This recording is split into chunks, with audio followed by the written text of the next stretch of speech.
This is John Paul Rai. I'm coming to you from Tokyo, Japan, and I'm covering Marilyn Manson on this channel once in a while along with Depth First Heard and pop culture. And the thing is, as you guys know, of course, Marilyn Manson has been accused of, well, some bad things by quite a few women. But we don't have solid evidence against him in the same way we've got solid evidence against Amber Heard that Johnny Depp has. And that's one of the things I'm really looking for. Now, this is an interview from Channel 4 about Rose McGuinn and the Me Too movement.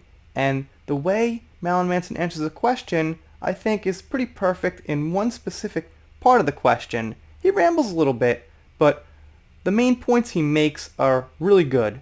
So let's take a look at the clip, and I'm going to play the question and then the important parts of what I find to be the best part of his answer. So here it is.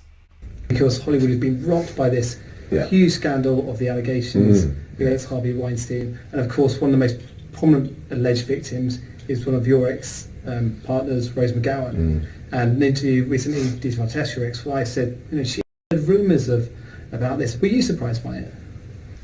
I'm not surprised by it. I didn't really know much about it when I was with her. I just think that I don't want it to turn the whole world's attention from the artistic element of Hollywood.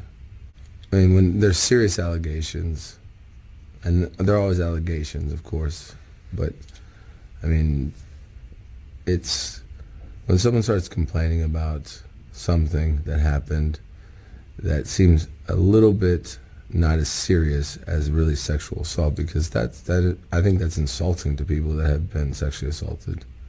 I just don't want to see this turn Hollywood into something that takes away from films being made, and that's not to disrespect the people that are saying these allegations. I just think that if you have something to say, you should say it to the police, not to the press, and handle it that way first and foremost. And that's what I would do. Now maybe it's all men are bad, or all men can't do anything inappropriate. You know, it makes you feel like you can't even say, I meet her and say, if I look at her the wrong way, I'm going to be accused of something wrong. I think the world needs to balance itself out with what's the proper way of dealing with this type of situation. It could ruin a lot of people's lives that don't need to be ruined. Do you think she should handle it differently then? No. I don't know. I mean, that's up to her. It's not really my business.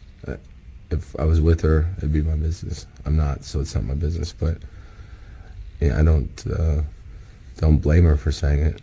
What he said was, when you think about it, pretty darn good. He said the world needs to balance itself out as to how these accusations are handled. He also said something that I've been saying here for a long time. Don't call the press. Don't call People Magazine, or, whatever it is, call the police. If you were really abused, I think you'd probably want it private. Maybe after the whole thing's over, it's proven, you've got the whole thing played out, you might want to report that to the world and say, I was abused, I took it to court, and charges have been made, and I had the evidence. But if you're just making accusations with no evidence, then that's something that needs balance. That's not something that companies should just fire people over, and music companies should drop people over allegations. The general rule should be, well, without proof and evidence and an actual prosecution, then it's a 50-50 thing. It's he said versus she said, or she said versus he said, whatever way you want to put it. Not like, well, that guy's been accused, so he's gone now. He can't be in the movie. He can't be on the, record label. Anyway, you guys, of course, let me know what you think down below. Doing shout-outs, special thanks, things like that. Big shout-out to Tanya Campbell. She sent me this. I appreciate it. Thank you, Tanya.